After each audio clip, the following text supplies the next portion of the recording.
বন্দ্যোপাধ্যায়ের bank account freeze মামলা, এই ব্যাংক অ্যাকাউন্ট ফ্রিজ মামলায় কেওয়াইসির নির্দেশ বিচারপতির। কথা বলবো প্রতিনিধি অর্ণবের সঙ্গে। অর্ণব, কি নির্দেশ দেওয়া হলো? ব্যাংকেও তোপ দাগলেন বিচারপতি। দেখো, বেসরকারি ব্যাংক অভিষেক বন্দ্যোপাধ্যায় তার ব্যাংক অ্যাকাউন্ট সেটি ফ্রিজ করেছিল, দুটো ক্রেডিট কার্ড সেটাকে ব্লক করা হয়েছিল এবং আদালতে অভিষেক বন্দ্যোপাধ্যায় যখন মামলা করেন সেই মামলার প্রেক্ষিতে আজ ব্যাংক তারা অবস্থান হিসেবে জানায় তার কেওয়াইসি সেটা ঝুলন্ত অবস্থা রয়েছে, তা পেন্ডিং রয়েছে, সেটা কমপ্লিট করা হয়নি। তাই এক্ষেত্রে তার এই ব্যাংক অ্যাকাউন্ট ফ্রিজ করা বা তার ক্রেডিট কার্ড ব্লক করার সিদ্ধান্ত নেওয়া হয়েছে। বিচারপতি সঙ্গে সঙ্গে জানান যে এই পদ্ধতি তো অনলাইনেই করা সম্ভব, তাহলে কেন একজন যে কোনো গ্রাহক, ব্যাংকের গ্রাহককে এভাবে হেনস্থা করা হচ্ছে। যদিও শেষমেশ বিচারপতি কৃষ্ণা রাও আজ নির্দেশ দিয়েছেন ব্যাংক যেহেতু স্বীকার করেছে তারা যদি আবেদন করে কেওয়াইসির অভিষেক বন্দ্যোপাধ্যায় সেই আবেদন খতিয়ে দেখে আজই তার বাড়িতে এক্সিকিউটিভ অফিসার ব্যাংকে কেউ একজন যাবেন এবং তার কেওয়াইসিতে তার সই নিয়ে আসবেন এবং এই প্রক্রিয়াটা 24 ঘন্টার মধ্যে সম্পন্ন হবে। যদি অন্যরকম কিছু থেকে থাকে সেক্ষেত্রে সোমবার দিন মামলাটি ফের শুনানির জন্য আসবে। ওকে।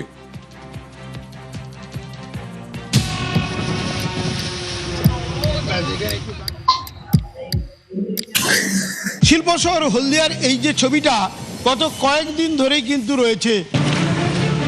আবহাওয়া দপ্তরের সতর্কতা আগেই ছিল, তারপর সারা রাত টানা বৃষ্টি, যার ফলে জলমগ্ন হয়ে পড়ল আসানসোলের একাধিক এলাকা। সব জায়গায় हम लोग जाएंगे और एक-एक लोगों को लेके आएंगे। পেছন দিকে ডুলুং নদী রয়েছে, এই ডুলুং নদীর যে ভয়াবহ রূপ, জলস্তর সকাল থেকে আরো বাড়ছে। আমাদের স্টিল হসপিটালে যোগাযোগ বিচ্ছিন্ন। জল যন্ত্রণার থেকে মুক্তি চাইছেন হলদিয়ার মানুষজন, চাইছেন নিকাশি ব্যবস্থার উন্নতি। যাদের বাড়ির মধ্যে এক ছাতি জল, তারা কেউ নেই, এখানে বাড়িতে নেই, সব গিয়ে ত্রাণ শিবিরে গিয়ে আছে। এই পুরো চত্বরে মানে হলদিয়া এবং আপনাদের এই আশেপাশে যাতে জল যন্ত্রণা, নরক যন্ত্রণা থেকে মুক্তি দিতে পারি, আমরা একটা কম্প্রিহেন্সিভ প্ল্যান ড্রেনেজের নিকাশির ব্যবস্থা আমরা করব। গঙ্গেশ্বরী নদীর উপর যে মানকানাই সেতু, সেই মানকানাই সেতু কিন্তু জলের তলায় চলে গিয়েছে। নদীর ব্রিজের উপরে মোটামুটি 6 ফুটের উপরে জল যাচ্ছে এবং আরো জল বাড়বে এবং সম্পূর্ণ অসহায়ভাবে মানুষগুলো দিন যাপন করছে।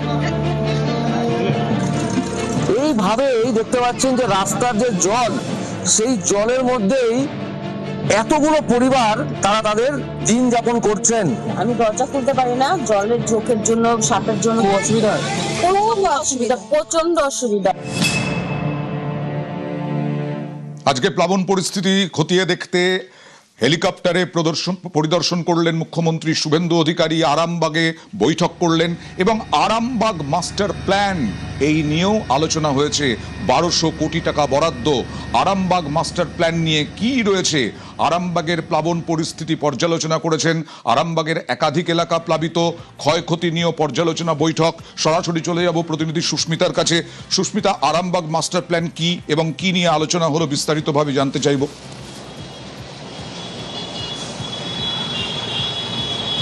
দেখো, আরামবাগ, খানাকুল এবং আরামবাগ যে মহকুমা, সেই মহকুমার 4 বিধানসভা, আরামবাগ, খানাকুল, গোঘাট এবং এই 4টি বিধানসভাকে কেন্দ্র করেই 3টি নদী রয়েছে, দ্বারকেশ্বর, রূপনারায়ণ এবং মুন্ডেশ্বরী। এই 3টি নদী মূলত আরামবাগ, খানাকুল, গোঘাট এই সকল বিধানসভা কেন্দ্রগুলিকে ঘিরে রয়েছে, যে কারণে আরামবাগ, খানাকুল ফি বছর প্লাবিত হয় এবং গোঘাটেও সেই জলস্তরের পরিমাণ বাড়লে গোঘাটের একাংশ সেটিও প্রায় ডুবে যায়।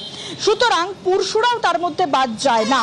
সুতরাং এই 4 বিধানসভা কেন্দ্রের যে সমস্ত নদী পথগুলি রয়েছে, সেই নদী পথগুলির জল নিয়ন্ত্রণের জন্যই মূলত এই আরামবাগ মাস্টার প্ল্যান। এবং সেই আরামবাগ মাস্টার প্ল্যান দীর্ঘদিন ধরে সেই কাজ হবে হবে করেও হয়নি এবং গত সরকারের আমলেও এই আরামবাগ মাস্টার প্ল্যানের জন্য যে বরাদ্দ করা দরকার সে কথা বারবার এলাকার স্থানীয় বিধায়ক যারা ছিলেন, সে সময় স্থানীয় প্রশাসনিক সরকারি আধিকারিক তারাও জানিয়েছেন। তবে সদুত্তর সেই অর্থে মেলেনি, কিন্তু মুখ্যমন্ত্রী শুভেন্দু অধিকারী আজ বন্যা পরিস্থিতির নিয়ন্ত্রণের জন্য এবং বন্যা পরিস্থিতি খতিয়ে দেখতে বা আগাম পরিকল্পনা বাবদ আজ আরামবাগে সেই বৈঠক সারেন এসডিও অফিস এবং সেখানে তিনি 1250 কোটি টাকা বরাদ্দ ইতিমধ্যেই করেছেন আরামবাগ মাস্টার প্ল্যানের জন্য, যা আগামী দিনে খুব তাড়াতাড়ি পরিকল্পনার থেকে বাস্তবায়ন হবে বলেও তিনি বিধায়কদের নির্দেশ দিয়েছেন। তার পাশাপাশি আরামবাগ এবং খানাকুলের মধ্যে একটি সেতু রয়েছে, রামকৃষ্ণ সেতু, যে সেতুর অবস্থা অত্যন্ত খারাপ, সেই সেতুর মেরামতের কথা শুভেন্দু অধিকারী জানিয়েছেন এবং যে কারণে তার জন্য টাকাও বরাদ্দ হয়েছে।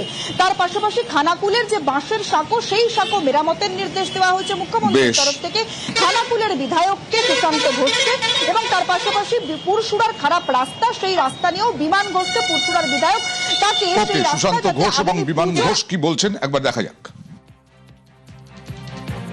ইরিগেশন ডিপার্টমেন্টকে নিয়ে বৈঠক করেছেন, আরামবাগ মাস্টার প্ল্যান নিয়ে বিস্তারিতভাবে উনি চর্চা করেছেন। প্রায় 1250 কোটি টাকার মতন অ্যালটমেন্ট উনি করছেন, প্রয়োজনে আরো যতটা বেশি লাগবে সেটা উনি করবেন, কথা দিয়েছেন। বেশ কিছু ব্রিজ, কাঠের বাঁশের যেগুলো সেতু ছিল এগুলোকে কংক্রিটের করার জন্য উনি নির্দেশ দিয়েছেন। এছাড়াও রাস্তাঘাট যেগুলো খারাপ হয়ে আছে, প্রধানমন্ত্রী গ্রামীণ সড়ক যোজনার রাস্তা, সেই রাস্তাগুলো দ্রুত সারানোর জন্য নির্দেশ দিয়ে গেছেন। খুব দ্রুত কাজ হবে পুজোর আগে।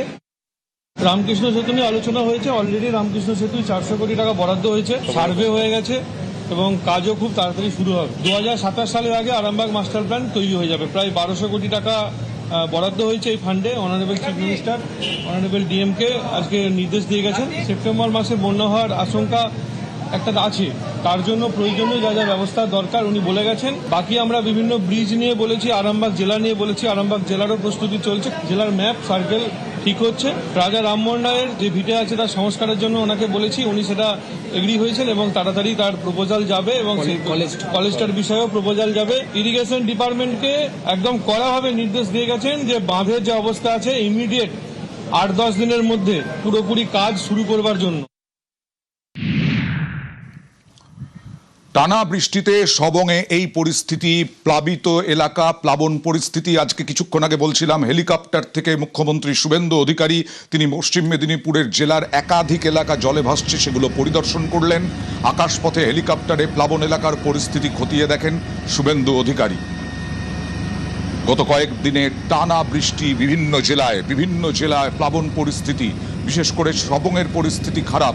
সেই সবংয়ের পরিস্থিতি তিনি পর্যালোচনা করলেন এবং তারপরে আরামবাগে গিয়ে বৈঠক করলেন। আরামবাগ মাস্টার প্ল্যান, সেই মাস্টার প্ল্যান নিয়ে পরিকল্পনা, 1200 কোটি টাকা বরাদ্দ।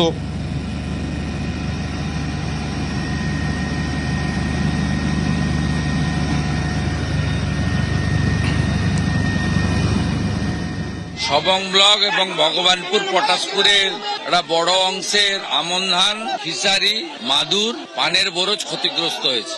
80,000 টাকা দেওয়া হয়েছে, কন্টিনজেন্সির টাকা দেওয়া হয়েছে। প্রশাসন এবং পুলিশ সমান্তরালভাবে রিলিফের কাজ করছে। প্রত্যেকটা যারা রিলিফ সেন্টারে ছিল 5 দিনের রেশন দিয়ে বাড়িতে পাঠানো হয়েছে। এখানে বন্যার কারণে 2 জন মারা গেছে, তাদেরকে আমাদের সিআরএফ থেকে 4 লাখ এবং সিএম রিলিফ ফান্ড থেকে 5 লাখ, 9 লাখ টাকা করে দেওয়ার ব্যবস্থা হয়েছে। আজ থেকে প্রধানমন্ত্রী শস্য বীমা যোজনার ক্যাম্প করা হচ্ছে। ক্ষতিগ্রস্ত পান চাষি, ধান চাষিরা সেখানে নাম লেখাতে পারবেন। মাদুর কাঠিটা ইন্স্যুরেন্স স্কিমের মধ্যে নেই, তাদের জন্য আলাদা কিছু ব্যবস্থা আমি নেওয়ার জন্য নির্দেশ দিয়েছি, সে ব্যবস্থা হবে। মোট 10টা স্নেক বাইটের কেস এসছে, প্রত্যেককে বাঁচিয়ে ফিরিয়ে দিতে পেরেছে। হেলথ ডিপার্টমেন্ট ভালো কাজ করেছে। পিএইচই ওয়াটার পাউচ ডিস্ট্রিবিউশন করেছে। পুলিশকে আলাদা করে টাকা দেওয়া হয়েছে, তারা যাতে জলবন্দী লোকেদের বাড়িতে রেশন এবং 20 লিটারের খাওয়ার জলের জারকিন পৌঁছে দিতে পারে, সে কাজগুলো তারা করছে।